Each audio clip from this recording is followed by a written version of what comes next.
What's up, everybody? It's your boy 2Times. What I've got today is Metabo HPT's newest hammer drill. It is the DV18DC. It is 18 volt, half-inch chuck, and just bear with me. It's my first real full review, and it might be a little raw, but it'll get better as time goes on.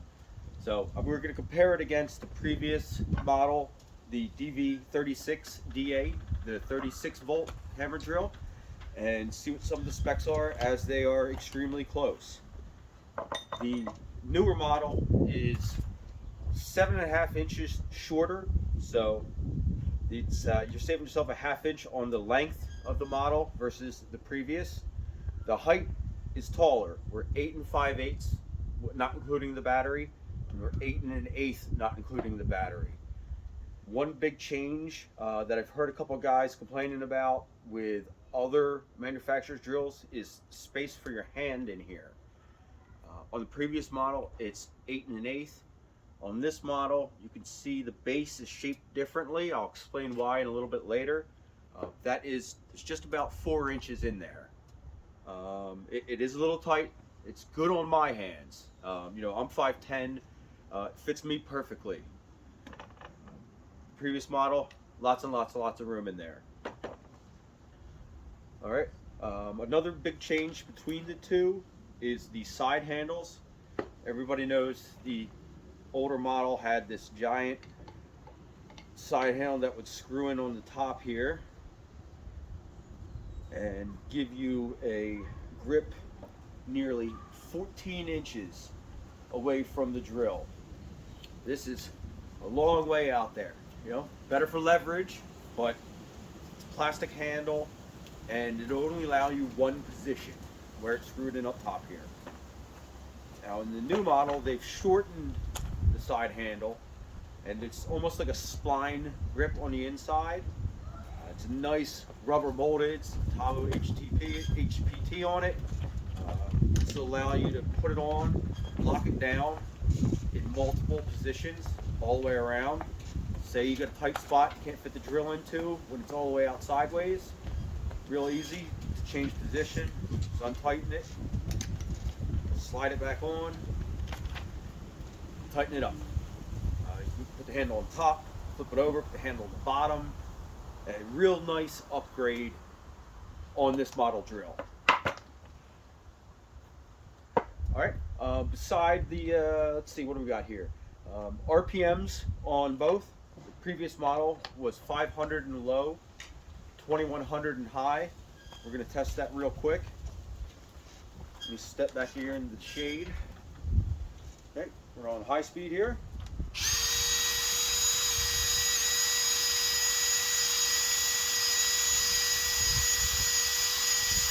Steady no load, we're getting 1850. In low,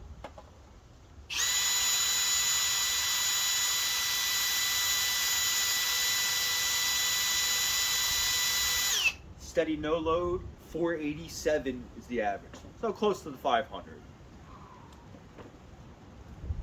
In the newer 18 volt, they drop down in RPM. It is also 500 in low, down to 2000 in high. So we're going to test it in speed 2.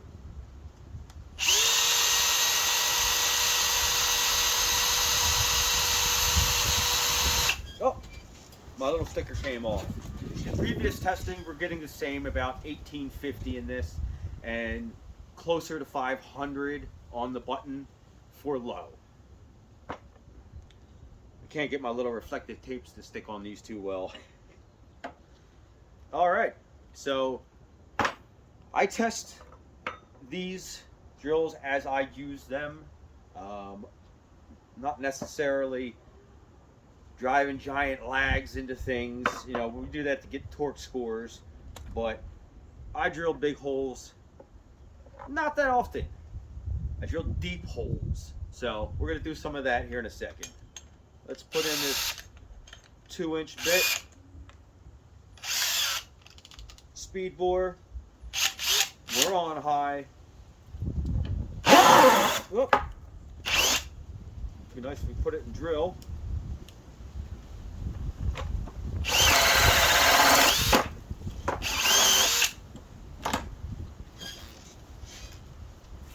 user error there.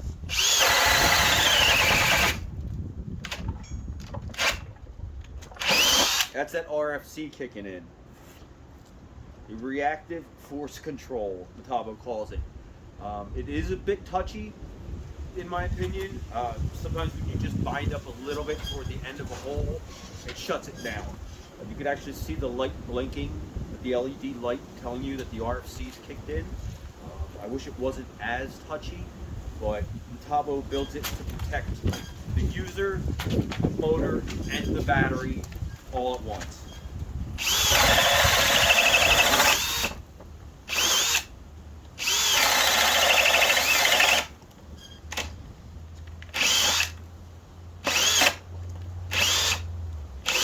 I'm having a little trouble getting through that nut there. Just drop it down to speed 1. Of course, no problems here.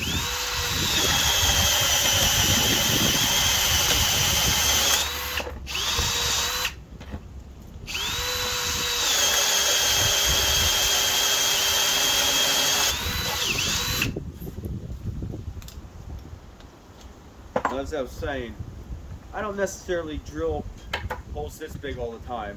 I'm drilling longer bits, longer holes. See what you can do with this. I don't know how straight this bit is, but the run out is not that bad. Since I mentioned it,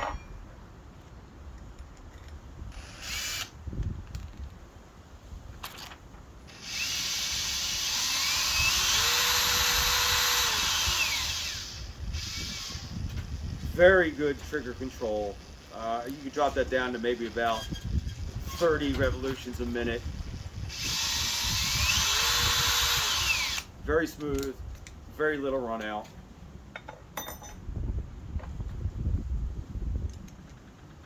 See what we can do with this 3/4 extra long paddle bit.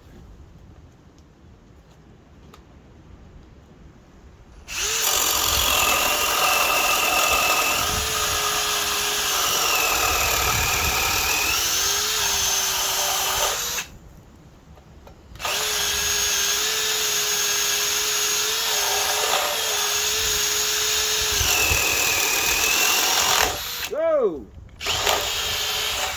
Wasn't very straight on that one. Let's step it up a little bit.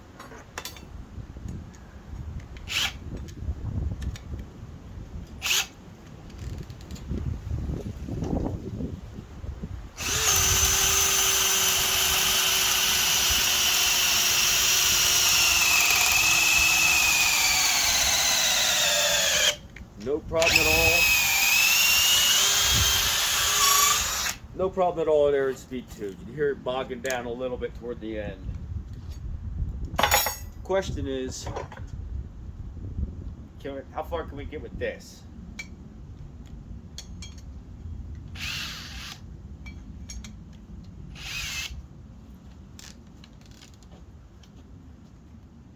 We are in speed 2.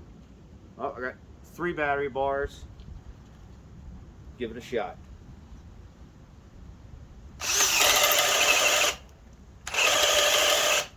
Yep, quick it to speed 1.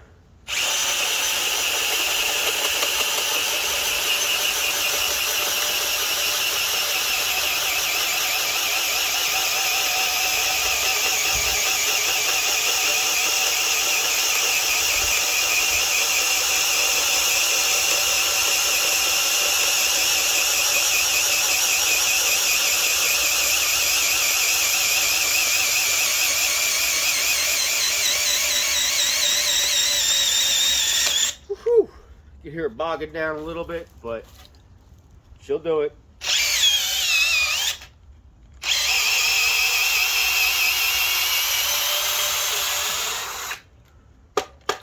Doesn't help when them flutes get full.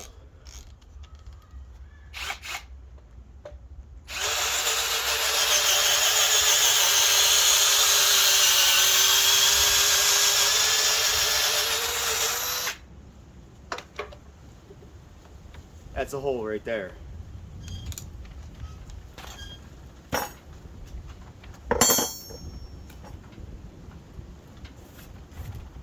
One more test here. The one that everybody wants to know. what kind of torque numbers is this putting out versus the previous 36 volt model. Let me swap batteries here to give us a freshie.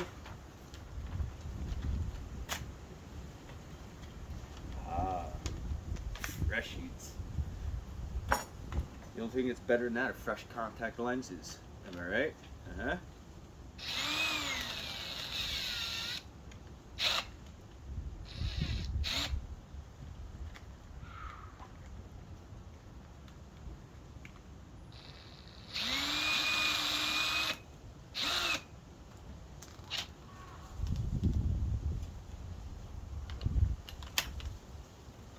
'Let's get us some peak torque numbers here real quick. We are going to be in speed 1, full battery,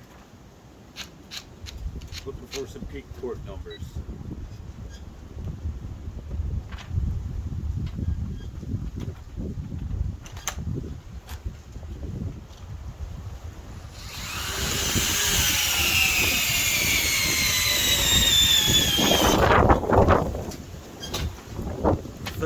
.7,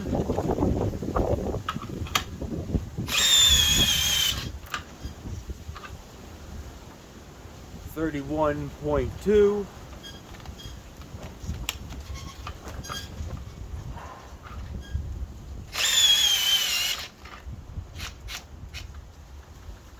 34.5, and that's on a soft joint torque test here. I'm working on something for a hard joint torque test that'll get us a little closer to the manufacturer's numbers ratings for torque. I've been doing a little bit of research on that. They test their torque numbers on something that's called a hard joint, which would be like stainless steel to stainless steel. Lag bolt like this in the wood, pine, any of the softer woods is definitely a soft joint test. That's why, you know, they're saying 1,250 inch-pounds. That's equating to over 100 pounds of torque. We're not seeing that, not in a soft joint test. Overall, I've been using this on the job for the last 2 weeks or so, and it's everything that you'd expect from a Metabo HPT drill. What I mentioned earlier about this new base style is a really nice new feature. Right in here, they've got vents in the base that go down underneath here in the edges. It's hard to see. That allows cooling for the battery as the battery heats up on hot days. Gonna get some air down in there, keep the battery cool. What's also nice is the bottom here is now all rubber overmold. The previous model wasn't. So as you reach for it, there's a little bit less space in here now on this newer model. Your hand's comfortably resting on this nice soft rubber overmold. Previous model, we didn't have that as much. Not down in here, a little around the back, but space from the bottom to from the chuck selector here to the top of the base was 4 3/8. So we're short 3/8 of an inch. You know, I got plenty of room in here. I can spread my fingers out. It's comfortable. Now, guys with much bigger mitts than I got may find a little bit of tightness in here. This from the bottom of the chuck to the top of the base here is 4 inches. So we're losing some space in there. But for me, it's very comfortable. Metabo Ergonomics are always top of the best. So, all in all, the new DV18DC is Pro Tools approved. You'll see it on my job site, making money for me. Everybody go out and grab one. Don't forget to hit that smash button. Don't forget to smash that like button. Please subscribe and keep your eye out for more videos in the future.